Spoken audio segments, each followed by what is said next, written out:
अस्सलाम वालेकुम। क्या हाल है सबका? सब ठीक ठाक हैं? अल्लाह मियाँ सबको अपनी हिफ्ज़ व अमान में रखे।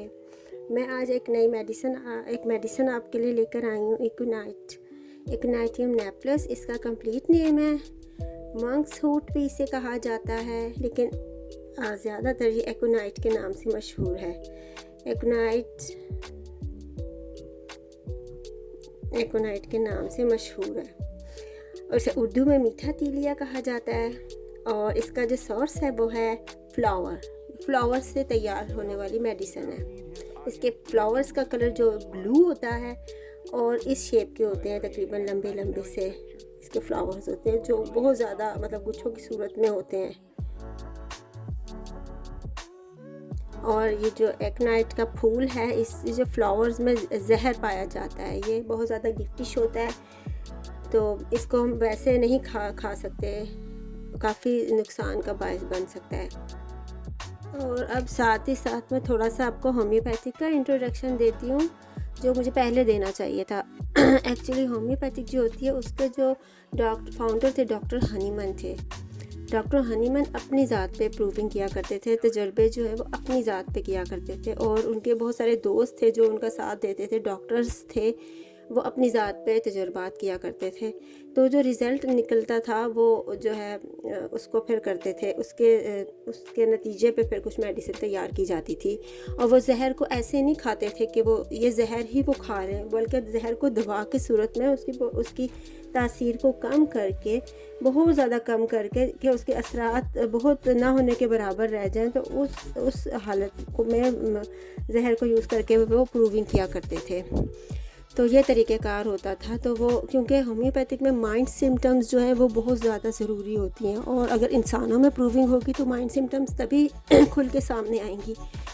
तो सॉरी तो अगर हम जानवरों में प्रूविंग करते हैं, जैसे कि एलोपैथिक्स होते हैं, वो जानवरों में प्रूविंग करते हैं, तो जानवर तो अपने माइंड सिम्टम्स या अपने फीलिंग्स या अपने एहसासात को नहीं कर सकते, वो शो ऑफ या बता नहीं सकते। तो वो फिर इसलिए कि होम्योपैथिक में माइंड सिम्टम्स को बहुत ज़्यादा अहमियत दी जाती है। इस वजह से मैंने सोचा मैं आपको ये बात क्लियर कर दूं पहले सबसे। तो अब एकोनाइट में भी माइंड सिम्टम्स ही इम्पोर्टेंट होते हैं। डॉक्टर हनीमन कहता था कि एकोनाइट को अगर आपने समझना है तो इसकी माइंड सिम्टम्स को जानो।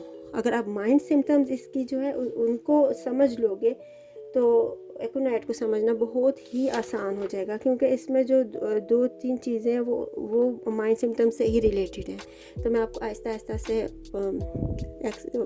एक्सप्लेन करती हूँ। ग्रेट फियर एंड एंजाइटी, मैं माइंड में आपको बता रही हूँ। ग्रेट फियर एंड एंजाइटी,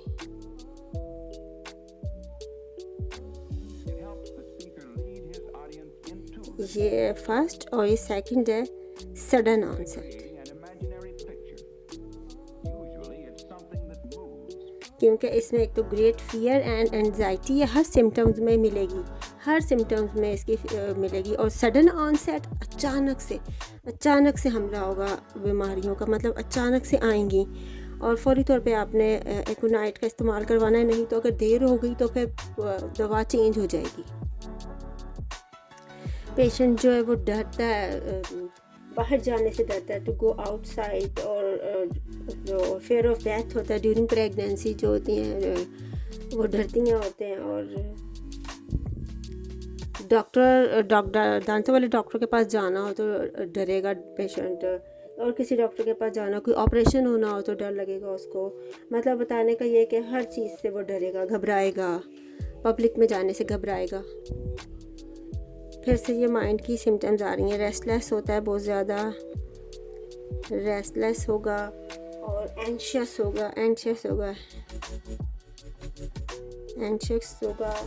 और हर चीज़ जो है वो जल्दी जल्दी करेगा, हर काम जो एकदम कुछ काम इनकम्प्लीट करेगा, और हर छोटी से छोटी बात जो है उसको परेशान करेगी। और लड़कियां जो होती हैं वो छोटी छोटी बातों में, मतलब उसमें कोई मतलब मसला नहीं होना चाहिए अमूमन बंदों के लिए, तो वो बहुत ज़्यादा एंजाइटी का शिकार हो जाएंगी। और वो भी अचानक से, हर चीज़ अचानक होगी। मैंने बताया आपको सडन ऑनसेट है, सडन ऑनसेट और ग्रेट फियर एंड एंजाइटी, ये तो बहुत ज़्यादा सिम्टम्स है ना इसमें पाई जाती हैं। सडन ऑनसेट हर चीज़ का होगा, चाहे वो कोई फीवर हो या कोई भी बीमारी हो, डायरिया हो जाएगा, अचानक से खांसी शुरू हो जाएगी, अचानक से मतलब हर चीज़ जो होती है वो अचानक से होगी, हड्डियों में शदीद दर्द होगा, असाबी तनाव, हर चीज़ में मतलब अचानक से।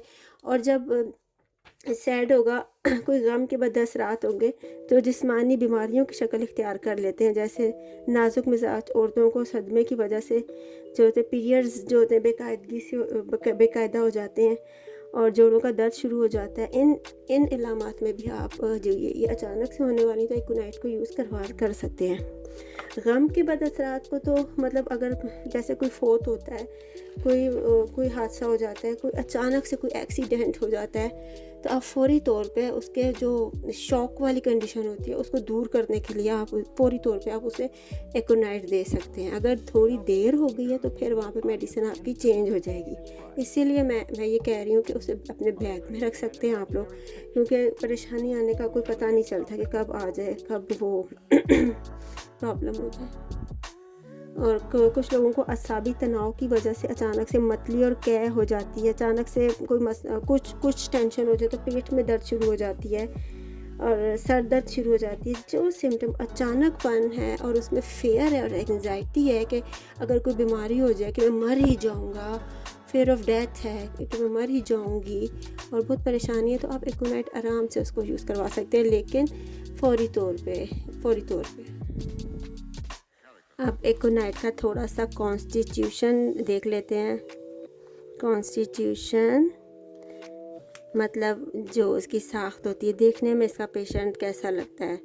ये ज़रूरी नहीं कि यही हो, लेकिन ये भी एक वो होता है, एनालाइज होता है कि ज़्यादातर कैसे दिखते हैं ये लोग। उसको हम जो है, ये लोग बहुत ज़्यादा लेज़ी होते हैं, बहुत ज़्यादा, और बिल्कुल जो है फ़िज़िकल एक्टिविटीज़ करना पसंद नहीं करते, बिल्कुल भी फ़िज़िकल एक्टिविटीज़ नहीं करते। तो हम इधर लिख देते हैं रिड्यूस फ़िज़िकल एक्टिविटी।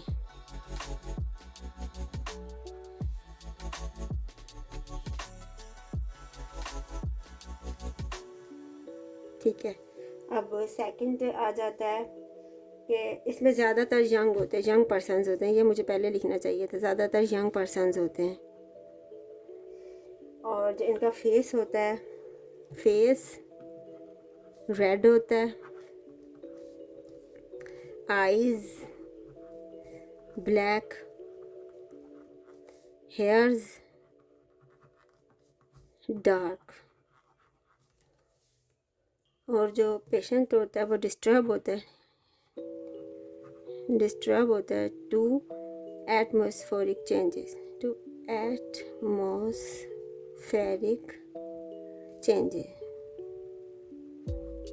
ठीक है। अब ये जिसका कॉन्स्टिट्यूशन है ये है कि रिड्यूस फिजिकल एक्टिविटीज़ के पेशेंट जो है वो बिल्कुल भी जो है एक्टिविटीज़ करना पसंद नहीं करता। लेज़ी पीपल होते हैं, लेज़ी गर्ल्स होती हैं या बंदे।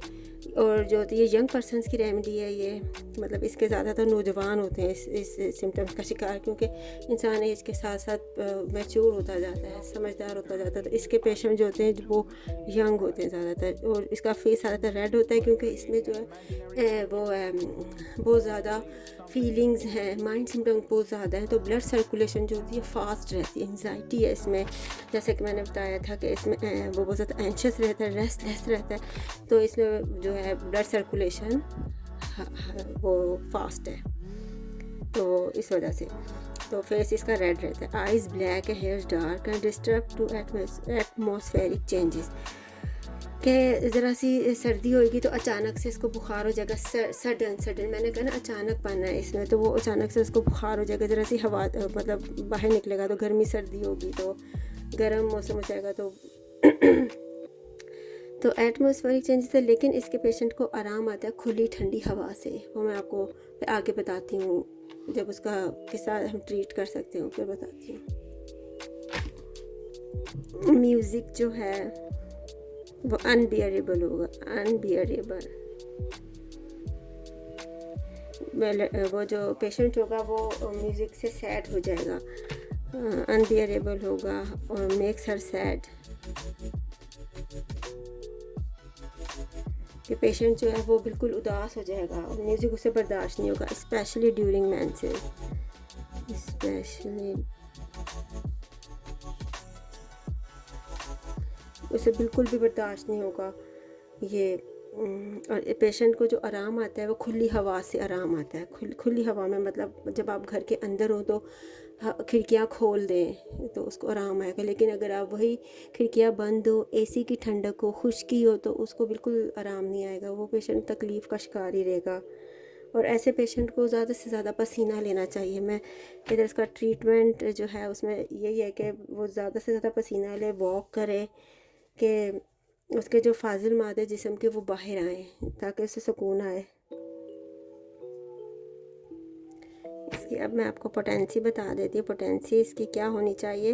पोटेंसी आप इसको यूज़ कर सकते हैं 30x में भी यूज़ कर सकते हैं, 200x में भी यूज़ कर सकते हैं और 1m में भी यूज़ कर सकते हैं। इस डिपेंड ऑन द सिचुएशन कि क्या आपका कितनी आपकी तकलीफ़ है।